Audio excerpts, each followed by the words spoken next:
Hello everyone and welcome to my channel. My name is Crown and today we are going to have some more stories that I hope that you will enjoy. But before we start, it will be so much appreciated if you would subscribe to the channel, like the video if you enjoyed it, and maybe leave a comment down below. These simple clicks would mean a lot to the future of this channel and really reward the effort that I put in every day. And now, without further ado, let's go! First story. Bully gropes girl, gets his butt handed to him. So there is this very small girl at the time in 8th grade, and her father is a Brazilian jiu-jitsu instructor. I don't know if that's what you call it. Like he has his own school and everything. Dad obviously taught her how to defend herself. One day a bully, male and in 12th grade, is getting a bit weird and starts trying to flirt with her, and she's very uncomfortable. Creepy bully persists. He was harassing this little girl for at least 5 minutes. He then gropes her. And I don't think anyone has ever hit a combo move so quickly. This girl has pulled off what has got to be one of the fastest knockouts ever. She kicks him in the groin and follows it with an uppercut, which followed back down into an atomic elbow. This grade 12 guy was out like a light in less than half a second.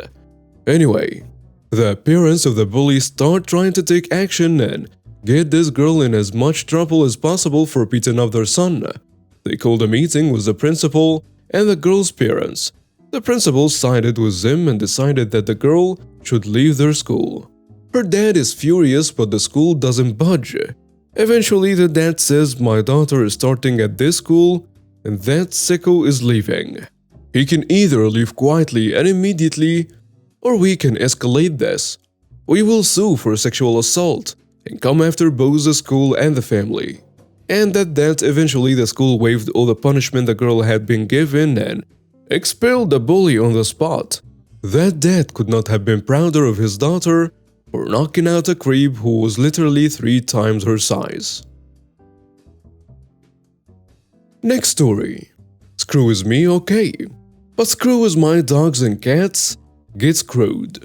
I have 3 dogs, Tiki, Scruffy and Bailey, which my family has rescued from the streets and from uncaring neighbors who couldn't care if the animals died. I also have 2 cats, Halo and Snowflake, both of which I adopted from the SPCA. I have Tourette's, ADD and OCD, and the tics from the Tourette's made me a prime target for bullying. At that point in my life, I was a shy weird kid in the class that never spoke. I had no friends and my companions were the only reason I woke up in the morning. One kid named Andrew, I don't care enough to change his name, loved to feel strong, so he picked on me. He beat me up, made me feel like trash and sicked other trash human beings on me, one of which I later in my life became friends with. In general, I'm really patient and very vengeful. One day my mom brought one of my dogs, Tiki, to school so we could take her to the vet without driving back home because the closest vet was 50 kilometers away and Tiki needed a heart scan. My mom needed the toilet, so she left Tiki with me. Straight after she left, Andrew and 2 of his goons showed up. "What's this, Paz? Got a new toy for us to play with?" "Andrew, please, she's very sick. I'm begging you, please leave her alone." "Oh, but where is the fun in that?" Andrew then proceeds to pick Tiki up and toss her to his friends. Tiki had surgery and steel bars placed on a few of her bones, so it hurts her a lot if you don't pick her up properly. Because of the pain she's in, she snaps at Andrew and bites his hand. "Little witch, learn respect." Andrew then proceeds to chuck Tiki a solid 5 meters, where she hits the ground on her side. I begin to scream and my mom starts to run from the bathroom after hearing my scream. Andrew and his gang then run laughing. My mom and I scoop Tiki up, who's wheezing and bleeding from her mouth, and take her to the vet, while I tell my mom what happened on the way there. And Tiki ended up passing away because of brain hemorrhaging from the blunt trauma. Scruffy waited at the front door of my house for 2 days, waiting for Tiki to come home. Waiting. I tried to tell the staff what happened, but Andrew was a popular kid and his parents were very close friends with the principal, so nothing was done to get justice. This whole ordeal caused me to become immensely depressed, but in the end, I was left a festering vessel of rage. No more quiet shy kid. No more little weak boy. No more. Just no more. I devised a plan.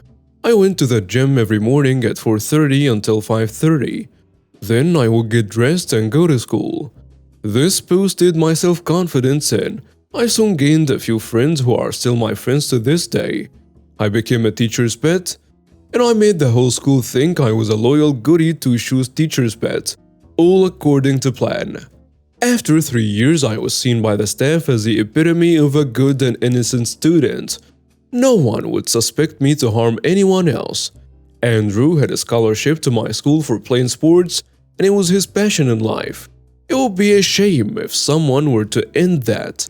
I told some people who I knew would take action what he did to my dog and how I knew some people that would pay generously for the service. And next week everyone is chatting in class. You hear what happened to Andrew? Yeah, I heard someone mugged him and busted up his leg. A comminuted leg bone was what was left. The assailant smashed Andrew's leg with a hammer so many times that the bone broke into more than 5 pieces. The leg was unsalvageable. Bye-bye scholarship and all his favorite things to do in life. No one suspected me. The outgoing, kind teacher's pet who never held grudges. Yes, definitely not me. Andrew, if you're reading this, I have just one thing to say. See you in hell. Okay, that was a little bit dark. Yeah, that was a dark story. Next story. Boss says I have to scan packages before I load them, then gets mad when I refuse to load unscanned packages. First things first. The backstory. I work at a large hub facility of a well-known shipping company as a package handler. Essentially, it's our job to handle the packages, as the name implies, pulling them off trucks, sorting them out, and putting them on new trucks, depending on where we're putting them in the facility. I work with the main delivery trucks that deliver packages to homes and smaller businesses. The packages come with barcodes on the side as well as small spot labels that allow someone to see the address and which truck they are to be put on. We used to be given small scanners that would scan the barcodes in order to ensure we didn't put the packages on the wrong trucks or get a package that didn't belong in our area. Sometimes the labels could be wrong due to human/technical errors, or a package might lose its label. The trucks are even fitted with sensors, so if you scan a package and try to walk into a truck where it doesn't belong, the scanner would start to whine. With that setup, now enters our main antagonist in this story, Alan, my former supervisor. Alan is a short, skinny guy with a thin mustache and is a micromanager of the highest degree. He always walked up and down the trucks to watch us work, watched us from a distance or close by with his arms crossed to get us to work faster, constantly told us to grab all our packages as they come to us despite the fact they go around on a moving conveyor belt that literally loops them back if we miss them, told us to load up our larger packages as soon as we get them, despite the fact it makes it harder to move through the trucks and place other packages on the shelves, and even hopped into some people's trucks to move packages around the right way, his way. I can go on and on about Alan, but today I'm here to vent about just one of these events or we will be here all day. So anyways, Alan had me and all the other package handlers of our area in a group texting chat in order to tell us our start times for our next shift, as well as compare our work speeds to each other via our scanning count. I assume it will make us feel bad and work harder, but we don't really care. Around that time, the number of packages we misloaded onto our trucks, as we call it, had increased. And ever since Alan had been adding to his group messages that we need to scan every package and make sure we are aiming for 0 misloads. Annoying but nothing too serious. At least I thought. Onto the actual story portion.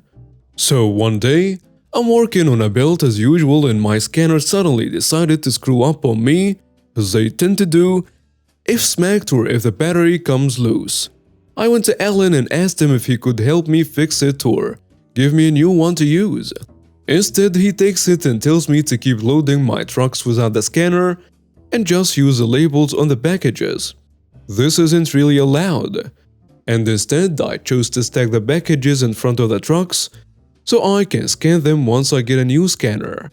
Alan eventually comes down and tells me to just load them into the trucks normally and to stop stacking. Frustrating, but I shrug and do it to try and avoid any real conflict.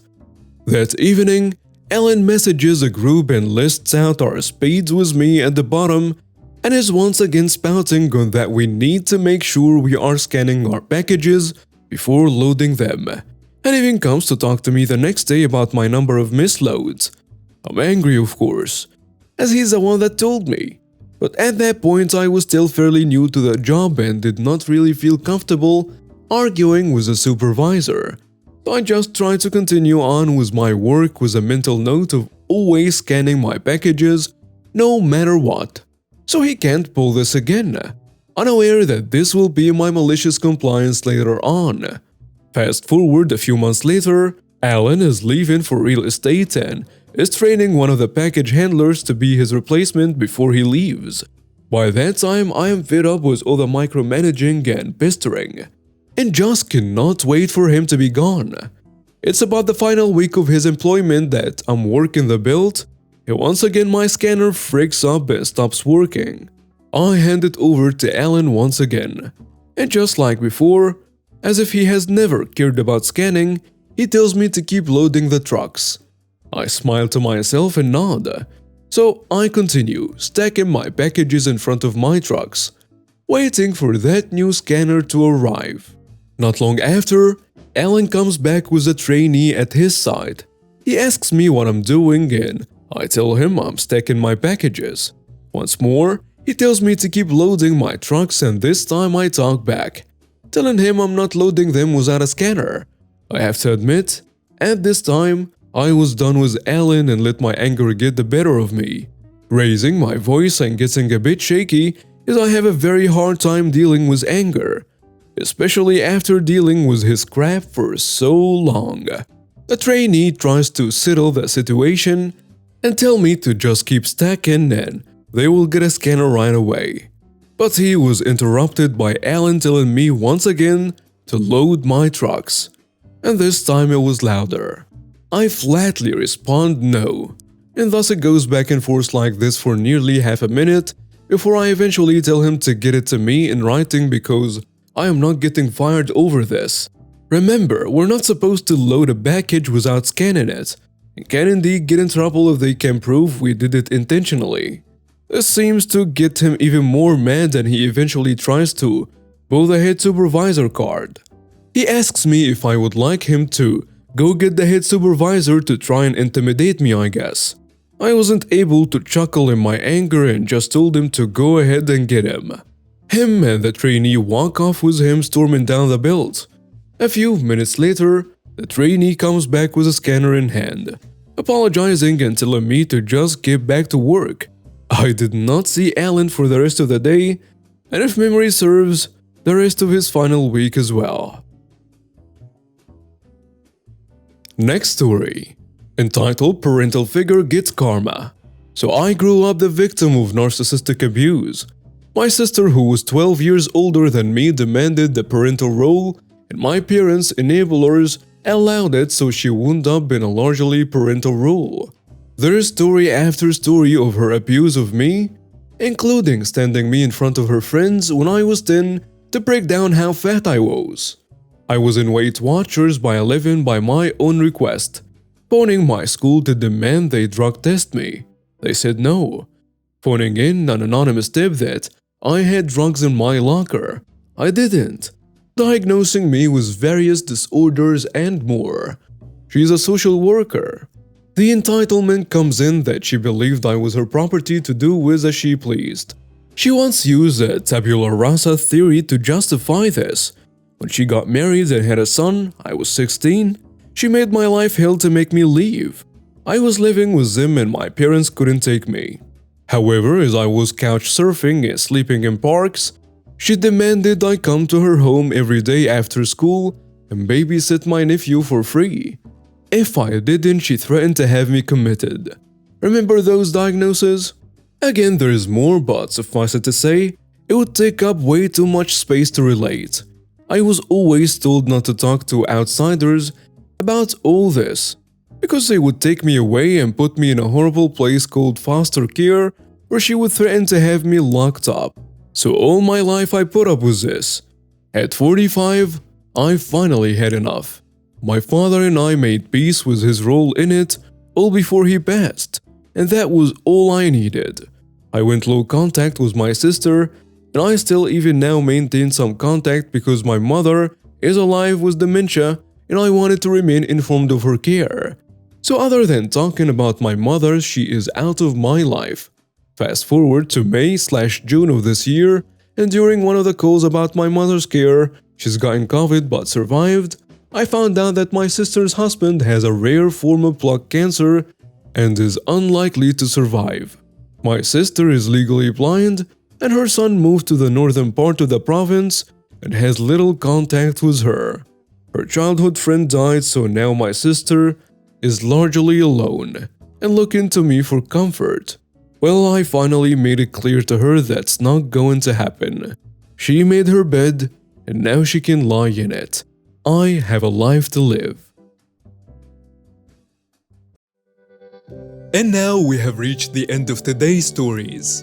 Thank you for watching and see you next time.